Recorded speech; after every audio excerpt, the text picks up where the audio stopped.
Hello and welcome to Everyday Medicine. I'm Dr. Luke and I'd like to thank you for joining me on this podcast series where we share conversations with colleagues, exploring their special interests in medicine and bringing insights, ideas and advice which I hope will be applicable for our medical practices. In this episode, we're talking with an expert on snakebite envenomation in Australia. But before doing so, for Australian audiences, listening gives us eligibility for our CPD. So log in, add this as an activity. You may also consider journaling, reflection, and adding to the review and performance section in your CPD. Australia is home to many of the world's most dangerous snake species, so familiarity with snakebite management and understanding the clinical effects of snakebite is vital for Australian doctors, especially those in a rural practice. Each year in Australia, there are about 1,000 recorded snake bites, but fortunately only 2 to 3 deaths, and most of these relate to bites from the brown snake. Well, this contrasts with the vastly higher number of reported deaths from snakebite in India and Africa, contributing to a recorded 100,000 deaths from envenomation globally. Australian snakes, also known as elapids, deliver a venom through their bite which predominantly exerts systemic effects, and there are 5 major venom types for Australian snakes. Minor to moderate local effects may also be experienced depending on the snake genera. Snake venom is a complex mixture of many components including peptides, enzymes, phospholipases, proteases and others. The venoms may have a potent procoagulant effect leading to venom-induced consumptive coagulopathy, which may ultimately lead to defective coagulation through the consumption of clotting factors, and D-dimer levels will be high in such instances. But a primary anticoagulant effect can occur without significant D-dimer production, although significant bleeding still ensues. Now, other effects include neurotoxicity, where toxins have pre- or post-synaptic targets, and early signs of developing paralysis such as ptosis do need to be watched for closely in the hope of avoiding a neurotoxic flaccid paralysis that may require ventilation. Myotoxicity predominantly affects skeletal muscle and may lead to profound rhabdomyolysis with renal injury from this and intravascular hemolysis as associated sequelae. Well, clinical diagnosis of envenomation may be based on a definite history of observed snakebite. However, more cryptic presentations where definite snakebite has not been observed can result in baffling systemic effects with minimal local evidence of the bite. And it's important to be aware of envenomation as a potential diagnosis in such cases. So detecting a coagulopathy is the most urgent investigation to consider after Australian snakebite. And a complete coagulation panel, including D-dimer assessment, is essential. Electrolyte, renal function, and creatinine phosphokinase levels should also be checked. Well, for a well patient, these tests should be ordered at presentation, and then after removal of the first aid pressure bandage, and again at 6 to 12 hours post-bite, assuming preceding tests have been normal. Evidence of envenomation requires stabilisation of the patient at administration of anti-venom. Australia is the only country with commercially available snake venom detection kits that may assist in the identification of venom that has been inoculated and provide a very helpful guide, therefore, to the appropriate anti-venom to administer. However, a polyvalent vaccine is also available for administration, although larger in volume and associated with more side effects than the monovalent antivenoms correctly chosen from the kits mentioned above. Doses are the same for adults, children and the pregnant. Well, expert assistance from a toxicologist and intensivist should be sought early if troubling signs and symptoms of envenomation are observed. Now, in this episode, we have a conversation with Dr. Tim Jackson, who is co-head of the Australian Venom Research Unit at Melbourne University and an evolutionary biologist. Tim brings a huge and enthusiastic wealth of knowledge to this discussion, and it was a real honour to invite him as an expert guest. Please welcome Tim to the podcast. So, Tim Jackson, thank you for joining me on Everyday Medicine. I'm very excited to talk to you about envenomation, about snakes. Australia is the home to many dangerous snakes, perhaps some of the most dangerous snakes in the world. And we do have a reasonable number of snake bites every year in Australia, not many deaths. But I think it's important for every Australian doctor to be aware of what envenomation is and perhaps how we approach it and how we manage it.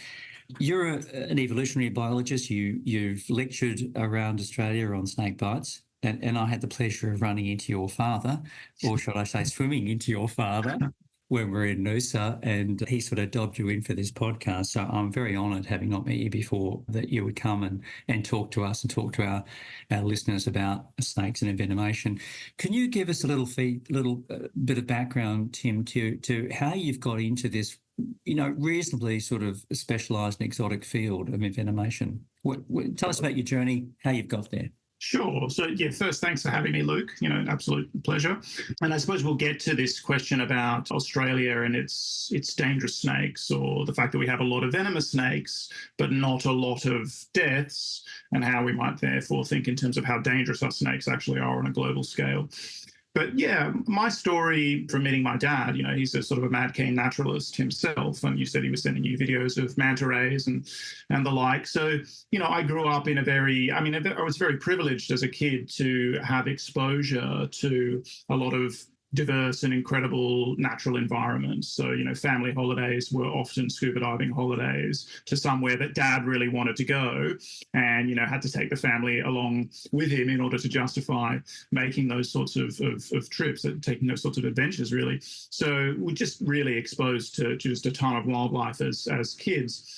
But from a very, very early age, for some reason, which I think is just, lost to the sands of time, I was particularly interested in snakes. So there is a video of me at the London Museum of Natural History at the age of 3, running around screaming, snakes, snakes. So I just keyed in on snakes for some reason, which is certainly not something I specifically got from Dad. And then I wanted to keep snakes. We were living in the UK when I was little, and I wanted to keep snakes, and I wasn't able to.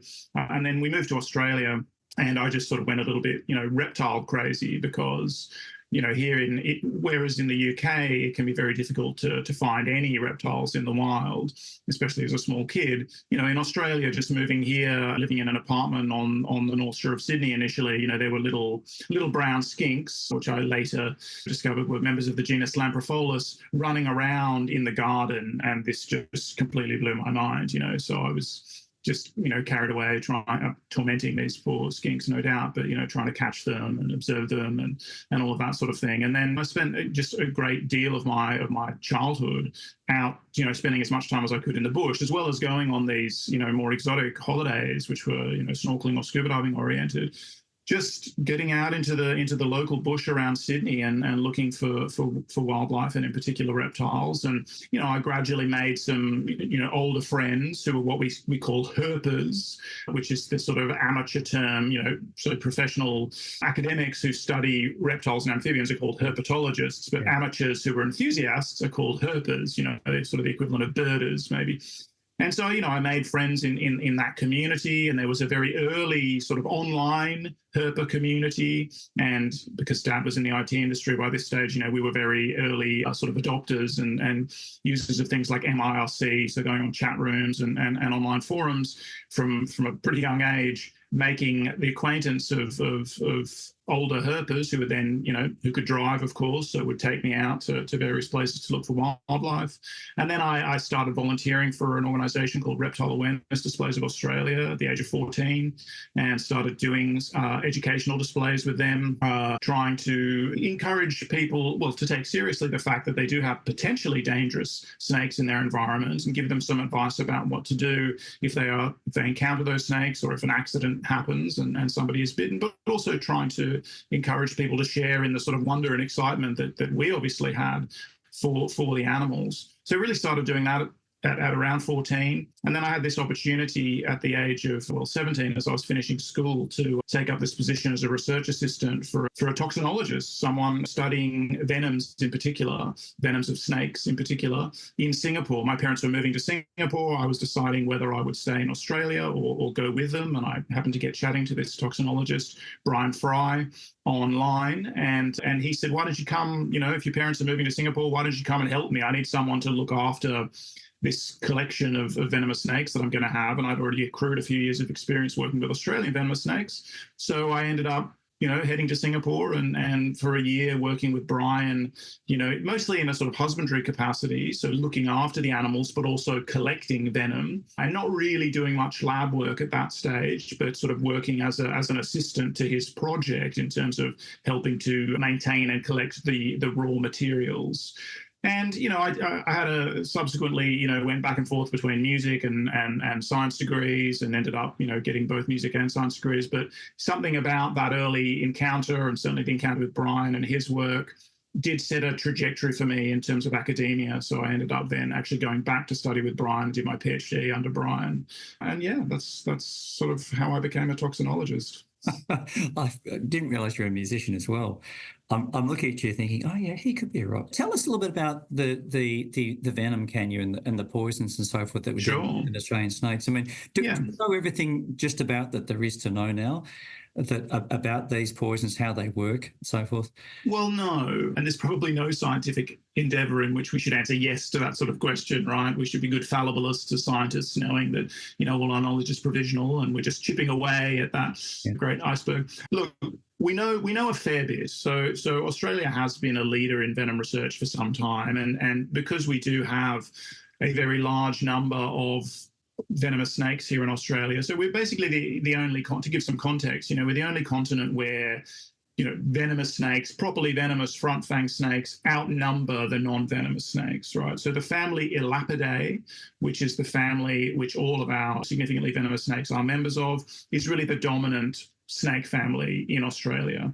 And we've got about 40% of the world's species, the world's members of that family. So non-Australian members of that family are things like cobras, mambas, crates, some very famous and potentially dangerous snakes in their own environments. And in Australia, we have about 110 species of terrestrial elapid, and then pretty much all, not quite all, but almost all of the world's marine snakes are Australasian elapids as well, right? Mm-hmm. So from within the Australian radiation, some of them went into the oceans and became the so-called true sea snakes. Gosh. And there's a fascinating history we can get into if you like about the way these snakes got to Australia and how they diversified here. But to answer your original question, because we've got so many species, and every species has different venom. And not only that, we're discovering more and more that every individual has different venom to some degree.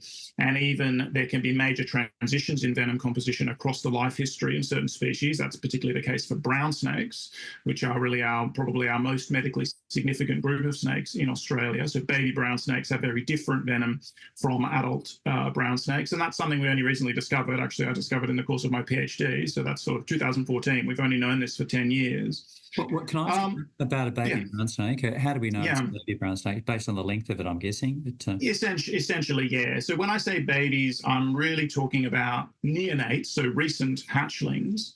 And we've tracked this transition. The venom is basically almost completely the same as the adults by the time they're about 60 centimeters long.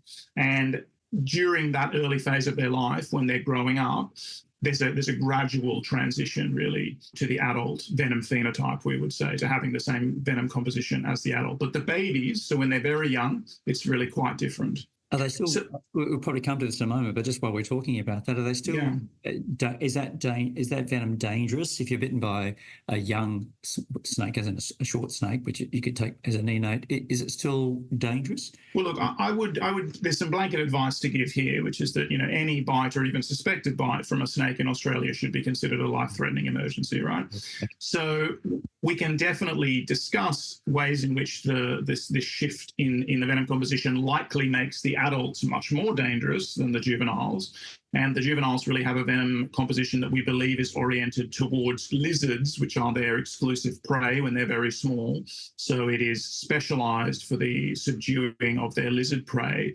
And as they get larger, at least in most species of brown snake, they start to include more mammals in their diet, and the venom shifts to being more mammal-oriented, and that, unsurprisingly, likely makes it more dangerous to humans. Now, we haven't done any toxicity testing on humans to say, well, look, the juvenile venom is either particularly dangerous or not, but we can infer from what we know about the toxin types that it's likely less dangerous. Having said that, there have been serious bites and even fatalities in which very small brown snakes were implicated, so around 30 centimeters long. So really, this is the kind of thing that's of great biological interest, but we should try and keep things as simple as possible on the clinical side of things. And one of the basic rules is that if you even suspect you've been bitten by a snake, and I say even suspect because sometimes, a snake comes in contact with somebody, and if it's something like a brown snake, an adult brown snake, the venom is so incredibly toxic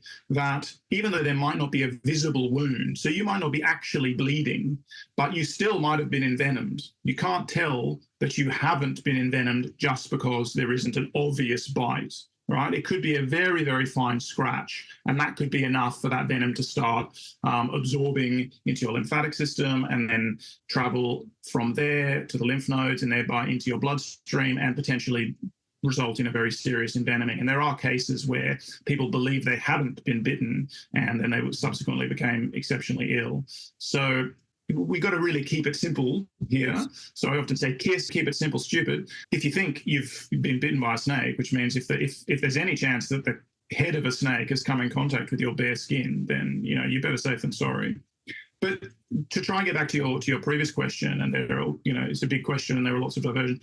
There are many species of Australian snake that we haven't really done much work on. So there's that, right? And many of those are the species that we generally don't consider medically significant because there's no case history of serious bites to humans, and humans rarely come in contact with them often. And so there are a number of snake species in which we don't really have any idea of exactly what their venom composition is. But we have a reasonably good idea of the basic spread of what's likely to be in the venom of any given snake. But as an evolutionary biologist, what I'm really trying to understand is the sources of venom variation. Of course, like I said, all snake species have at least slightly different venom. Then we see that individuals, even within a single population, might have slightly different venom. And then we see things like these ontogenetic or allometric shifts. Ontogenetic is a developmental shift, allometric is a size-related shift that we see in brown snakes. And so I'm really interested in what are the sources, the evolutionary sources, the molecular sources, but also the ecological sources in terms of what are the selection pressures that are contributing to shaping this diversity of venom that we see. And I'd say we're in our early days of understanding that sort of stuff. Again, broad brushstrokes, we have a decent understanding, but in terms of really fine-grained understanding, not so much. So it really depends on what you're asking when you say, do we know everything there is to know? I mean, we can always just say no to that.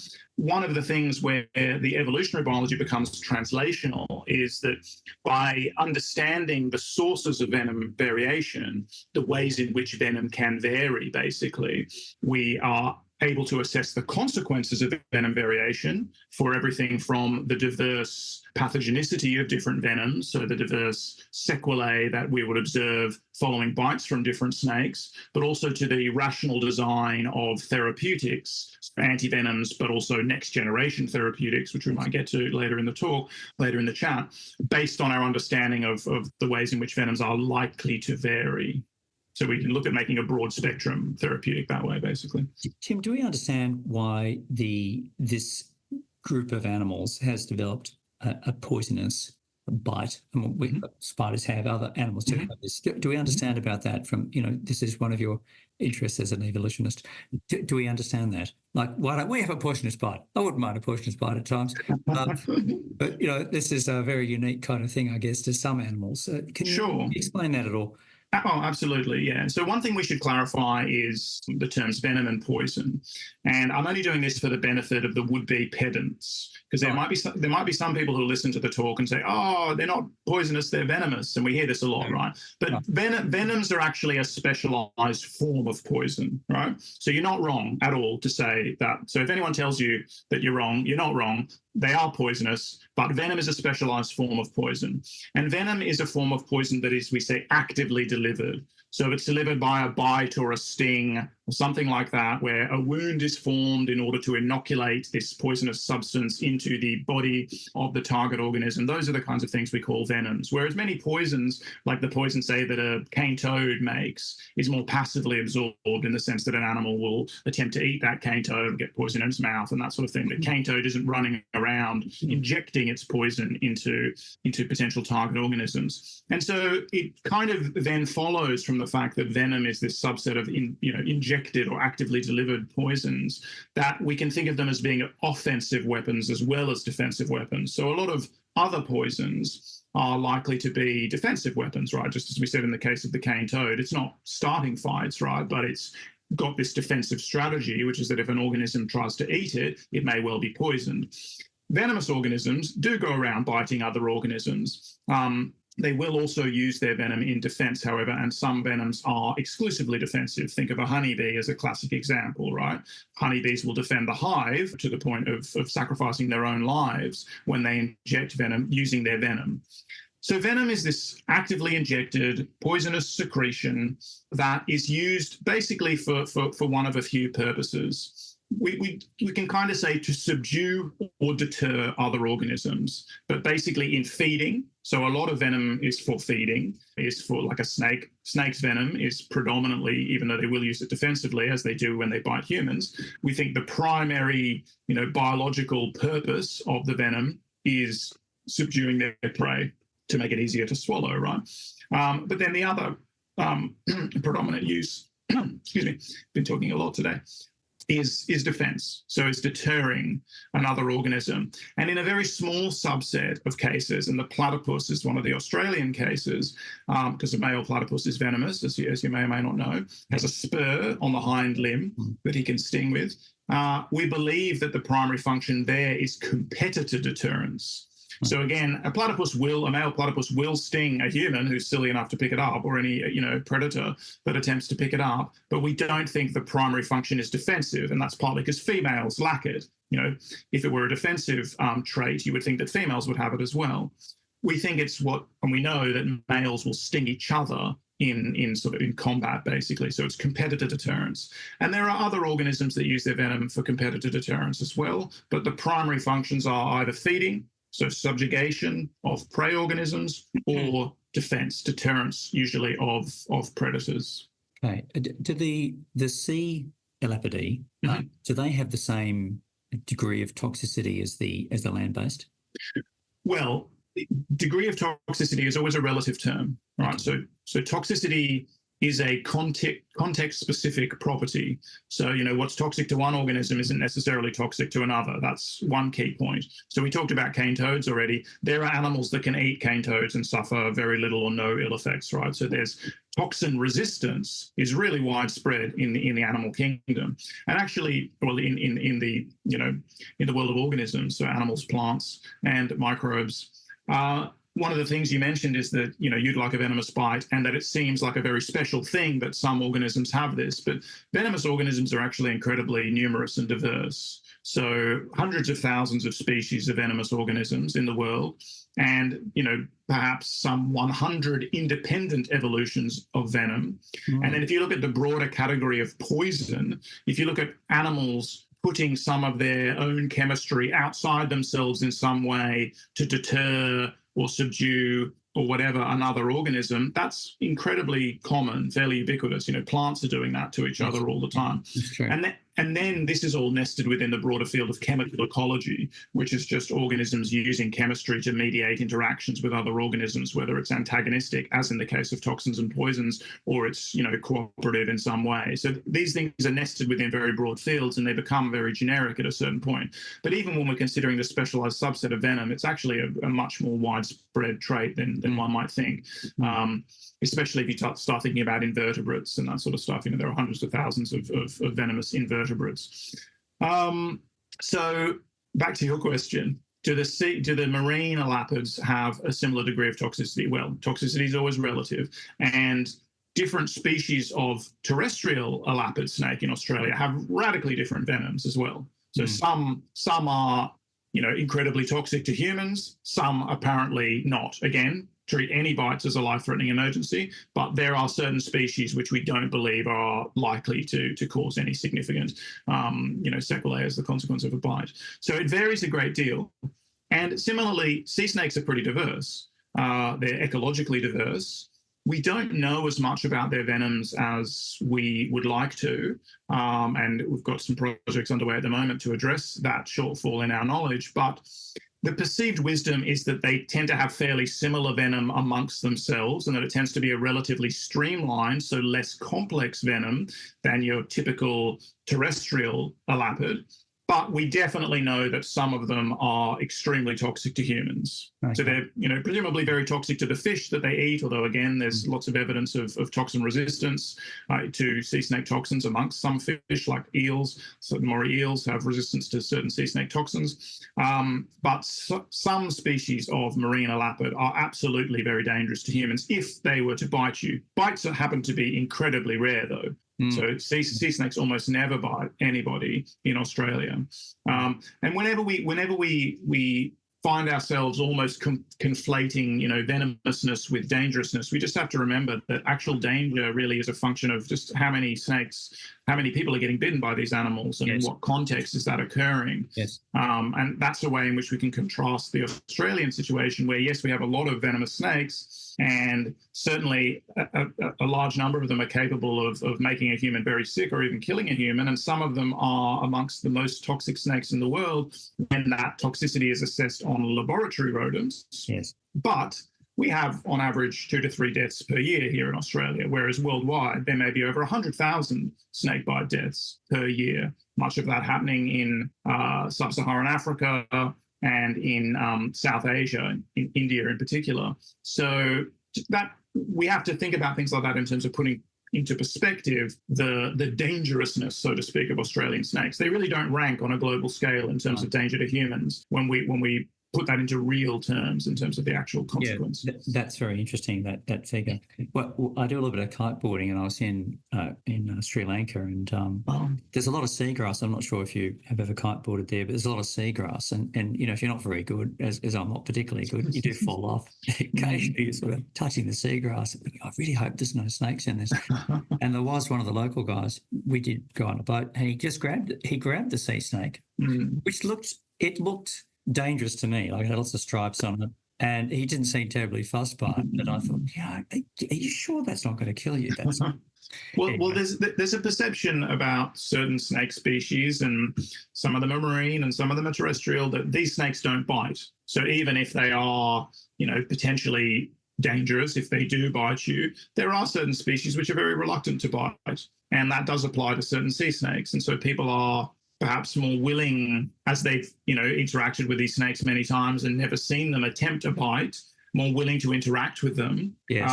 But that doesn't, as I say, any animal with a mouth can bite, and pick that snake up on the wrong day or in the wrong way, or send the wrong signal somehow. If it's having a bad scale day, snakes are snake. It could could bite you, and then this could be a very, very serious occurrence. And so sea snakes, again, different species, different temperaments. Some are very, very quick to bite if they are handled. Others are very reluctant to bite even when handled. But those things are often quite independent of how dangerous it would be if you were, in fact, bitten by the snake. And so I would definitely say, don't pick up sea snakes. Even if the locals are doing it, probably just respect the animals and their right to their autonomy, and observe them and enjoy the fact that you've had an encounter with them, but you don't need to interfere with them. No, intuitively, it sounds like sage advice. Tim, just in relation to Australian snakes, I'd like to talk about the toxins in a moment, but we have many, and I didn't realise there were so many species, as you've just indicated. Are there some that we should be more worried about than others? Are they all, can you tell us a little bit about that? I know we've got the brown snakes and copperhead tiger snakes. So what do we need to know about them? Yeah, so we sometimes talk about the big five, or maybe the big six if we include sea snakes, and those do actually correspond to the immunotypes that we have antivenoms for. Yep. So you've got brown snakes, yes, that's 9 species of brown snakes. You've got taipans, 3 species. You've got death adders. You've got tiger snakes, and you've got black snakes, and those each are a genus of snakes with varying numbers of species, and each of those basically corresponds to an antivenom product. We've got a specific antivenom for each of those genera, and then you've got the sea snake antivenom as well, and that's number 6.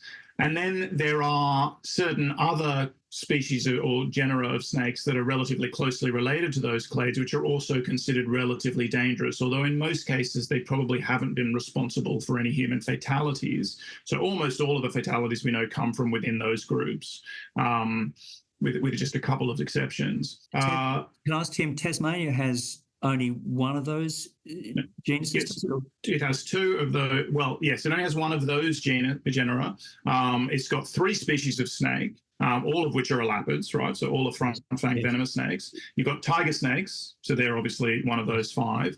You've got copperheads, which are relatively closely related to tiger snakes, although there are some significant differences with the venom, but are certainly capable of inflicting a serious bite. and the tiger snake antivenom is the indicated antivenom for treatment of a copperhead bite. And then you've also got the white-lipped snake, which is a much smaller and relatively inoffensive thing. And, people are prone to saying things like, oh, a white-lipped snake is just like a bee sting. Well, it could be very painful and result in a lot of local inflammation. And some people die from bee stings too. So still treat a white-lipped snake with respect. But it is, of course, you can easily rank Tasmania snakes as tiger snake most dangerous, copperhead, next most dangerous, and white-lipped snake, a fairly distant third. And in mainland Australia, which is the snake that tends to cause most of the grief? So brown snakes as a group, and we would probably single out the eastern brown snake as the number one offender, but there are 9 species, and not all of them bite anybody, to be honest. I mean, there's one particular species, the ringed brown snake, which is relatively innocuous for a brown snake. But brown snakes basically account for some 60% of all, bites requiring medical attention in Australia. So they are the number one offenders. Are they more aggressive, or just more? There are a larger number of them in terms of. Yeah, it's a little bit of both. I mean, I don't like to use the term aggressive in the sense that they're not out there seeking contact with humans. But let's say they're aggressive in the way that they believe that the best defense is a good offense, kind of thing, right? So they're ready to bite if they feel threatened. Much more ready than some other snakes are, for sure. And they're known for their pretty, demonstrative displays with open mouths and big coils in the neck and throwing themselves around and being generally silly buggers. They're not super smart, so brown snakes will perceive something that's moving close to them as a present danger. So if you are right next to a brown snake and you're moving, and it might perceive you as moving towards it, then there's a chance that it will lash out. Especially if it feels cornered, and that's when bites do sometimes happen. But if you stop moving near a brown snake, it will very rapidly seemingly just forget you even exist, or will just screen you out as sort of some background phenomenon that's of no real salience, no real threat, and it'll start going about its business fairly rapidly. And that's a demonstration we used to do all the time when I was doing the educational displays that I mentioned at the beginning. You wave your boot in the face of a brown snake, not recommended, but it'll arc up and it'll strike repeatedly and do what brown snakes are famous for doing. But if you put your boot down in front of it and just stop moving, even a snake that you were actually riling up just moments before will very quickly calm down and just slither away. Okay. And that's a brown snake thing. That's not necessarily something we'd say for taipans or other snakes. But yeah, brown snakes are the number one offenders in Australia. Then probably tiger snakes. But yeah. Tim, am I right in saying that the taipan's venom on a toxicity scale is perhaps up toward the highest, but it's a slightly more docile snake? Is that a reasonable assessment, or? Mm-hmm. Well, we can't fully generalize there. So there are 3 species of taipan, and there are, as I said, 9 species of brown snake. Now, in terms of drop for drop toxicity, as determined by lethal dosage 50% assays, so the amount of venom that kills 50% of test subjects on lab rodents, mgs per kilo. Conversion, the most toxic snake that's been tested is the Australian inland taipan. But the second most is the Australian eastern brown snake. Now, there's a lot of selection bias, and there's a whole history there of why it looks like Australia has particularly venomous snakes, even though, there's some legitimacy to it as well. But you'll sometimes hear people saying, oh, Australia has 8 of the 10 or all top 10 most venomous snakes. And a lot of that's based on a single study in 1979, which just happened to, be conducted in Australia and therefore mostly use Australian snake venoms. But this particularly toxic nature of the inland taipan venom and the eastern brown snake venom, and then probably in third place for terrestrial snakes, because some sea snakes are right up there as well, might be the coastal taipan. But it all gets very difficult to make these sorts of comparisons because these tests have been done in different labs in different parts of the world and all sorts of things. So it's not really particularly standardized, and it really represents nothing other than what I call a laboratory reality. Like, it's neither reflective of a biological or a clinical reality, but it's an interesting fact that yes, the inland taipan looks particularly venomous in that regard. They are, are they docile inland taipans? Well, It depends on perhaps the day and circumstances in which you encounter one. They're certainly not like brown snakes, but they've also just bitten very few people. And I think pretty much everybody that's been bitten by an elam taipan was actually interfering with it at the time when it happened, and was therefore basically a herper of some description, someone who's interested in interfering with these animals, and therefore, luckily for them, knew what to do when they got bitten and took it seriously. And so we haven't had any fatalities from inland taipans. Now, coastal taipans, on the other hand, are notoriously difficult to work with. That's one of Australia's two largest venomous snakes, and it's quite a different snake in many ways from the inland taipan. But perhaps the most interesting thing about coastal taipans is that whilst in Australia they bite very, very few people, although there have been a number of fatalities, in New Guinea, they are the leading cause of snakebite and snakebite death. Now, they are a snake that evolved in Australia. So as these elapids, as this family of snakes, migrated to Australia basically through Asia, so they only arrived here around maybe 20 to 25 million years ago, subsequent to the Australian plate, bashing into the Asian plate, and they basically island hopped through Malaysia and Indonesia and Papua and arrived in Australia. Obviously, things looked a little bit different back then, but that's the basic story.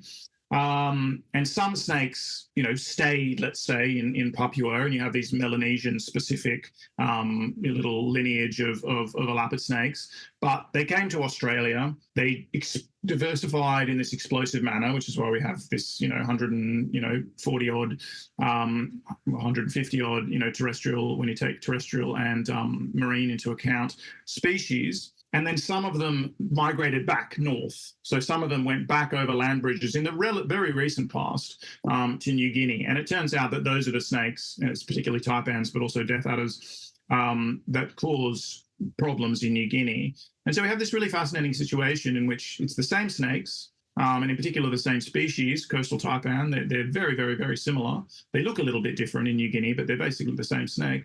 In Australia, it hardly bites anybody. In New Guinea, maybe 1,000 deaths per year is an average, well, is an estimate that we've made. And my group's been involved in an anti-venom distribution program in New Guinea for the last 3 years. And we believe that that's probably directly contributed to the saving of about 1,000 lives across that period. Okay. And we're just in the process now of handing over that program to St John's Ambulance Service, who are going to continue running it in New Guinea. But it kind of shows there, and this is perhaps something we can also get into if you like, how it's not the snake necessarily, right? It's not how venomous the snake is, or even what species it is. It's not its temperament or whatever. It's how it interacts with humans. So it's something about the intersection of human ecology with snake ecology. And that includes, of course, elements of human ecology, I will say, as a biologist, to things like health infrastructure. But it's how often do people encounter the snake? What are the circumstances of the encounters that lead to bites? And then what's available to people in terms of anti-venom, but just health infrastructure in general, in the event of a bite. And those are the things that end up really contributing to how dangerous a snake is in a very context-specific manner. Tim, is there also a difference between the fang length of the Australian snakes and the reach when they strike compared to, say, the mamba or the cobra?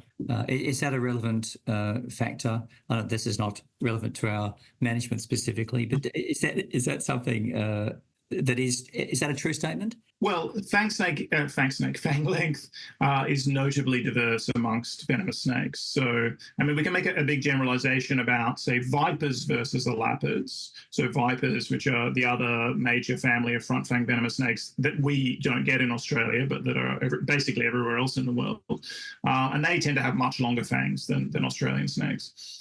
When we're talking about within the family Elapidae, there's a lot of diversity of fang length. And we have Australian snakes like the coastal taipan and like the death adder, which are right at the longest fang side of the spectrum when it comes to elapids. And then we have things actually like eastern brown snakes, or like brown snakes in general, and many other species here which have particularly short fangs. So, and from an evolutionary perspective, it's fascinating that brown snakes and taipans are actually each other's closest relatives. And there are a lot of similarities between brown snakes and taipans, and a lot of similarities in their venom composition. But then there are also some notable differences. And one of the things that they've really diverged on in a recent evolutionary timescale is fang length. Taipans have much longer fangs than brown snakes. Okay, that's interesting.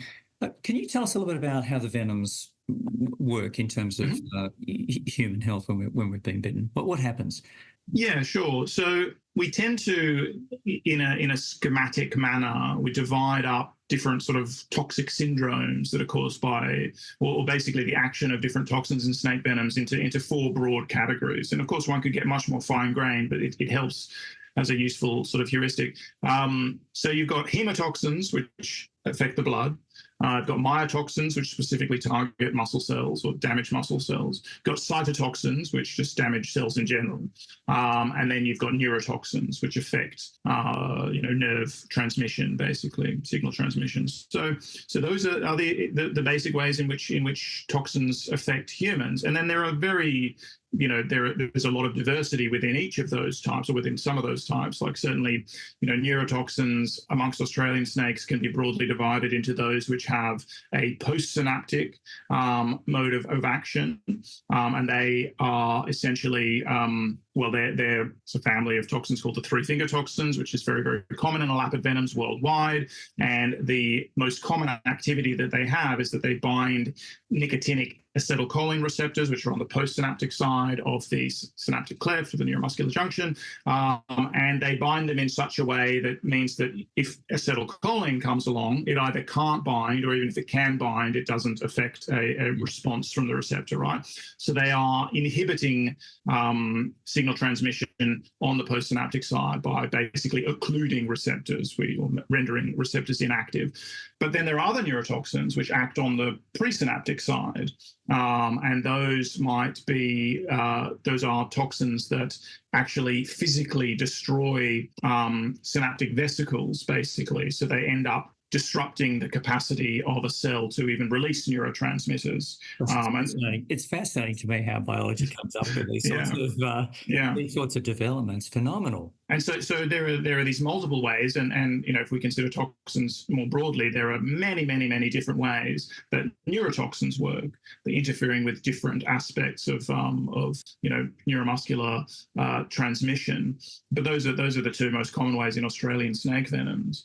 And often a snake's venom will contain both. Yes. Like brown snake venoms and taipan venoms contain both. And, postsynaptic neurotoxicity is very rapid acting, and presynaptic neurotoxicity takes a lot longer. But once it gets to a certain point, it's irreversible in the sense that you'll need to actually regrow functional synapses because they will have been physically destroyed. And that's actually the leading cause of death in New Guinea from taipan envenoming, is just that people become paralyzed. They can't breathe, essentially, because of the action of these presynaptic neurotoxins, even though they might have a transient postsynaptic neurotoxicity early on in the syndrome. Hemotoxins work in different ways. You've got anticoagulant and procoagulant toxins, and probably the most interesting one for the Australian snakes from this perspective is this fairly widespread procoagulant toxin, which comes in slightly different forms, and obviously there can be technical details here, but basically snakes, one of the questions is, where do toxins come from? It's probably useful to refer to this really briefly. And, toxins in general come from, they're proteins. Venom toxins tend to be proteins. They're encoded by genes that, in their ancestral function, encode some sort of regulatory protein that has some important regulatory function in the body of the organism that produces it. And then through various means, which is changes in gene expression, but sometimes also, or frequently also, gene duplication, they acquire, and there's a complex story to tell there, but they acquire functions which are directed towards other organisms. And so one of the toxins that's been recruited in this manner that is particularly interesting is this hemotoxin in the venom of tiger snakes and their relatives, also in the venom of red-bellied black snakes, and then in an even more refined form in the venom of brown snakes and taipans. And it's basically a coagulation factor. So it's actually the toxin in the venom of tiger snakes and everything other than the brown snakes and taipans is just factor 10. It's the activated form of factor 10, basically, which is a crucial coagulation factor that's right at the center of the coagulation cascade. And it works a little bit faster than the endogenous form. But basically what happens is when that is injected in a high concentration into the blood of a target organism, it starts making a complex called the prothrombinase complex, along with factor 5, which is the non-enzymatic cofactor of factor 10. It makes this complex. That complex cleaves prothrombin into thrombin, activating the coagulation cascade, but at this very, very elevated rate, right? Because the toxin is acting is faster. Is essentially a more efficient enzyme than the endogenous, and it's also harder to switch off, and that's a key thing because, of course, we have things like protein C, which circulate in our blood, which are intended to shut down prothrombinase if there's too much of it, and these toxin versions elude some of that inhibition by the endogenous enzyme inhibitors. So basically, you get this elevated coagulation cascade, elevated rate of the coagulation cascade. And in brown snakes and taipans, they've recruited not only the enzymatic cofactor, factor 10, the active form of that, factor 10A, they've also recruited the non-enzymatic cofactor, factor 5A, the activated form. So they've got the whole prothrombinase complex in their venom. So they're not rate limited by their toxin needing to form a complex with the endogenous cofactor in the blood, et cetera, et cetera. I mean, this is too much detail, but it's actually now starting that whole coagulation cascade at an incredibly elevated rate, like maybe 1,000-fold elevated rate. And it's basically impossible to switch off. So protein C just cannot cleave it. Well, I think there are like 3 sites of cleavage normally where protein C chops the prothrombinase complex up to stop it, basically. 2 of those sites just don't exist on the toxin form. So it's like protein C can't do anything there. And then the 3rd site, even if it chops it there, the thrombinase toxin is stabilized by other means. So you can chop it there, but it'll still hang together and still be functional, right? So it's practically impossible to switch off. And what happens if you're a rodent, when you get bitten by, say, a taipan and it injects a lot of this toxin into your blood, is all these microthrombi, all these tiny little clots form very, very rapidly. You've got tiny little fluttering rodent heart. So toxins are very rapidly being transported all around your bloodstream. And then these clots are forming and you basically have a stroke. So you'll have clots in your lungs, you'll have clots in your brain, and then you die very, very rapidly. But in a human, that doesn't generally happen. What we generally see in a human is this phenomenon called consumption coagulopathy, where because all of your coagulation factors are being chewed up so rapidly, all the way down to fibrinogen, which is what is at the end, the pointy end of the final functional end of the coagulation cascade, that's all getting chewed up so rapidly that you basically end up with, defibrinogenated blood, right? Or defibrinated blood, right? So it's a consumption coagulopathy, and then you're rendered a hemophiliac, essentially, right? Now your blood is incoagulable until you resynthesize coagulation factors, and then you're very much at risk of bleeding to death. So that's... Yes, that's very well explained. I was always a little bit confused about that. You've got the 2 processes occurring because it's always, whenever you read text about what you should look for in someone who you think might have been bitten by a snake, the D-dimer level. And I've always focused on that sort of that anticoagulation, but it's a consumption of the clotting factors. I understand that now. Yes, exactly. So at least in the most common, hemotoxic syndrome that you'll see in Australia, that's the case. Yeah, absolutely. And you can get rhabdomyolysis as well. That's the mytoxin you were talking about. Yes, absolutely. Yeah. So I mean, that's probably more common it certainly happens with tiger snakes. That may be a consequence of sea snake bite as well. And then there may be secondary consequences to that, like damage to kidneys and things. Yes. Yeah. It's a phenomenal subject. Can you talk to us a little bit about anti-venom? Sure. I think there's a polyvalent venom that's available in Victoria. I understand that might be something we use for most Victorian patients who've been bitten by bites, but that's not the case necessarily in other states. That there are different products that are available. Can you tell us a little bit about that? Yeah, so this has become a controversial subject actually in recent years. But basically, there are 6 so-called monovalent products, which are the ones I mentioned earlier. So brown snake, black snake, death adder, taipan, tiger snake, sea snake. And then there's a 7th snake antivenom, which is the polyvalent. And That polyvalent is indicated for use in any envenoming in Australia that needs treatment with antivenom, assuming that there is either an inability to identify the snake involved or there's no monovalent available. Now, the fact of the matter is that all of the monovalents are themselves polyvalent, so they all have this cross-reactivity, partly because of the way they're made with the horses, but as the way they're registered through the TGA is in terms of their neutralizing potency against specific venoms, they are only recommended for use against specific venoms. And the reason I go into that just a little bit is because there is now this controversy where a particular lab in Australia has pointed out, so it's made it public, that these are all polyvalent products, and has basically said either we don't need all those products, or essentially it doesn't matter which antivenom you give because they're all polyvalent anyway. And that's just not the way that CSL, who makes the products, or the TGA sees things at the moment. So it's still always indicated to use the monovalent if you can identify the immunotype that the snake comes from, so using a snake venom detection kit, which again, this particular lab says, why would you ever use an SVDK if all the antivenoms are polyvalent? But again, that's just not the way the products are approved for use at the moment. Okay. So there's a slight, nuance there. But yes, there is a polyvalent product. It's also a larger vial because it's got to have enough antivenom to deal with things like bites from snakes, which deliver a lot more venom. So, a brown snake antivenom comes in a very small vial because brown snakes tend to inject very little venom, and you get enough neutralizing potency in a small vial, although you might need multiple vials in certain cases, which is another controversial thing.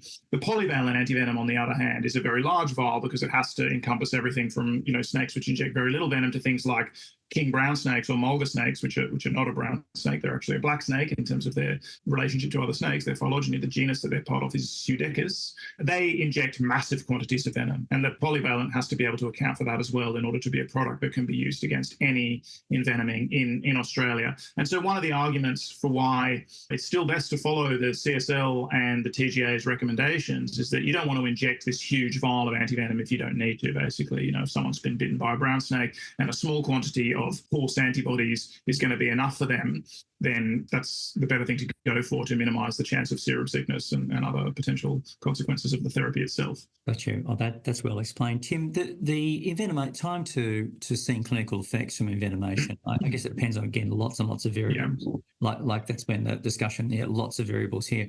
If someone thinks that they've been bitten by a snake, but nothing much happens for several hours, when can we say, actually, you might be safe? 24 hours? Well, hopefully they're already at hospital for monitoring after this several hours, right? So hopefully they're not deciding, I'll stay at home and wait and see. Because it's incredibly variable. We do have a syndrome that is rare, but still something worth people knowing about in Australia, because it accounts for a disproportionate number of fatalities in Australia, unfortunately, which is the rapid collapse syndrome. So sometimes people will collapse unconscious within half an hour or an hour of the bite, and that can be a very, very serious situation indeed.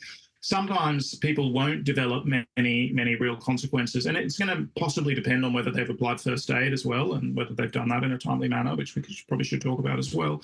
I might as well just jump into that. So first aid for all snake bite in Australia is the same, and that's the pressure immobilization method. And so you are basically starting at the end of the bitten limb. And there are, again, little confusions here, like do we start at the bite side and go down and then back up, etc. But really starting at the end of the bitten limb and bandaging up the limb towards the body, basically as tight as possible without cutting off circulation. So you've got to do your little, skin test for circulation, but it really does need to be quite tight. And it's going to need to be a good quality compression bandage, not a crepe bandage or something like that. Those won't help very much, unfortunately. But there are some very specific bandages. Yes, they're rectangular and become square. Yes, I think that's right. Exactly.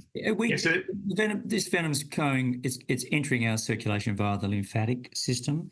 Unless the snake happens to have hit a major vessel, which is Yes. Yeah, so the perceived wisdom is essentially, and it does seem to be borne out by lots of anecdotes, even if it doesn't have a super strong evidence base in experimental research, but the perceived wisdom is that the venom typically enters the lymphatic system and then needs to travel through the lymphatic system to the lymph nodes before it really starts exerting profound systemic effects. So it's not necessarily going to be the case in all cases, as you said. There's always the possibility of a direct introduction to a blood vessel, but the likelihood is that it follows this expected course. And we do have, again, lots of reason from many case reports to believe that appropriate application of first aid can significantly delay the onset of symptoms. And remember, it's pressure immobilization, right? So we're trying to stay as still as possible because of the passive flow of the lymphatic system as well. And so that might involve splinting the limb or, bandaging it to the body with another bandage, stretchers, whatever is available for getting someone to hospital in a timely manner, but with a minimum amount of movement on their part. And try and identify the snake if you can. Well, you really... Yeah, you don't really need to do anything yourself on that side of things. Like we just say don't wash the bite site usually because they'll, at the hospital a swab can be taken and then the SVDK, the snake venom detection kit, can be used, which is a poorly named product because it's not really a detection kit so much as an immunotype identification kit. So if there's venom there, and of course, if they can't detect it on the skin, if you have been systemically envenomed, they're going to be able to detect it in the blood or the urine. If you've been envenomed by one of the major Australian venomous snakes in the groups that we've already discussed, then it will come up with a relevant immunotype. It'll say black snake, and that's what the likely course of envenoming might be. But you also know what antivenom product is going to be indicated. But we got onto the subject by asking, what's the time course? And I'm just saying that all of these variables are going to affect it. So everything from how much venom is injected, what tissue is that venom injected into, what part of the body, then how active was the person at the time that it happened or subsequent to the bite, did they apply first aid in a timely manner, what's their metabolism and physiology like, like it's going to be unique to every single case. And of course, different snakes have more or less toxins that are more or less fast acting, et cetera, et cetera. There are variables at all different levels here. So we always say to, again, keep it simple, stupid to clinicians. Not that we want to say clinicians are stupid, not to your audience, of course, but we want to say treat the case in front of you, Yeah. And you do want to be keeping people, under observation for an extended period of time. Absolutely. Is that 24 hours? Is that an extended period of time? Or? Yeah, I would think that 24 hours is probably sufficient in most cases, but it might not be in all cases. So you want to make sure that person understands that there's still a possibility of something occurring and that they're prepared to get themselves back to hospital if need be. But generally, it's going to be well within 24 hours that you're going to know. Tim, suppose someone they believe they've been bitten. You've got a pressure bandage on, come to hospital. They're not demonstrating any signs at this stage. You would use the anti-venom kit at that stage. You might not be able to get any toxin off the skin where the bite is, but you take the blood. If you don't pick up anything by that anti-venom kit, but you have a fairly strong suspicion they've been bitten, do you still provide antivenom, or do you wait until symptoms develop? Is there a wisdom about what one should do? You wait till something develops, or you do another test at some point? I think if you have so again, I do have to caveat all this by saying, again, I'm not a clinician. Yeah. I am an evolutionary biologist, but yes, we do, necessarily as a result of the work I do, these sorts of questions do come up a lot. You really have to treat the case history that presents itself to you, right? So the snake venom detection kit is certainly not an infallible tool. There are false negatives, there could be false positives. There's user error, right? It may just not be working, or there's always the possibility that someone's been bitten by a snake that's not part of one of the, that is not going to come up as being a member of one of those immunotypes. And that doesn't mean that they're not going to be made profoundly ill. It means that the likelihood is much less, but there are cases where snakes which are not part of the big 5 or 6 or however we want to talk about that have caused very serious envenomings, even fatalities. So if somebody comes in with a history of, I saw a snake and it bit me, and now they're getting very ill, doesn't matter what the SVDK says, right? You treat the symptoms as they present themselves to you. And yes, there are lots of stick snake bites out there. Someone treads on a stick and it stabs them in the foot, and they think that, people panic and all of that. And in that case, you're not going to see any of the signs, whether they are, obvious symptoms or if you've done the bloods and other analyses that are available to you, you're not going to see any of the signs of envenoming if someone's been bitten by a stick. But if you're seeing signs that are consistent with envenoming, and someone assures you that they've seen a snake and it's bitten them, yes, then you have to treat it as a life-threatening emergency and act accordingly. Yeah, whatever the SVDK has to say on the matter. And I guess the D-diamonds again, all those other lab tests, just some insight. That's a fascinating run through, Tim. I'm so grateful that you've come and joined me. I must say, Tim, I mean, you are a savant when it comes to this. I can see why your dad was impressed. He did say, in the water at Noosa, you must talk with Tim.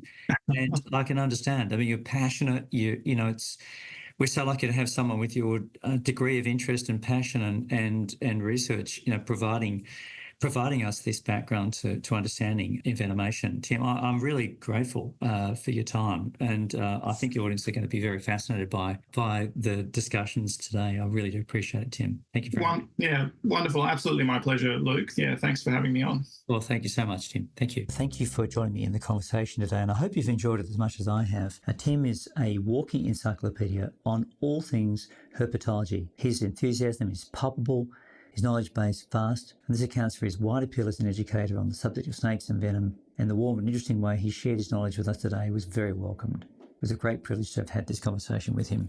Well, during the podcast series, we will be covering a wide range of topics across many specialty interests. The discussions are not intended as specific medical advice for patients, but as general information only, and reflect the opinions of the guests interviewed.